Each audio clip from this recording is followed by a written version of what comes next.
നമുക്ക് ചെയ്യാം.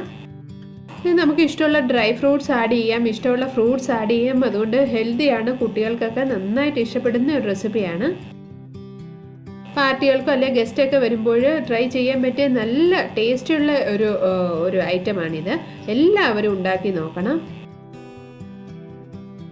Custard powder ഇല്ലെങ്കിൽ നമുക്ക് വെറും ചൗവരി ചേർത്തിട്ട് ചൗവരി പായസമായിട്ട് അങ്ങനെയും ചെയ്യാം. അപ്പോൾ ഡ്രൈ ഫ്രൂട്ട്സ് ഫ്രൈ ചെയ്തിട്ടാൽ മതി.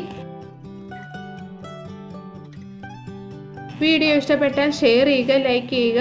ഇനി വീഡിയോസ് ആദ്യമായിട്ട് കാണുന്നവരാണെങ്കിൽ സബ്സ്ക്രൈബും കൂടെ ചെയ്തേക്കണം. Thanks for watching this video. Thank you.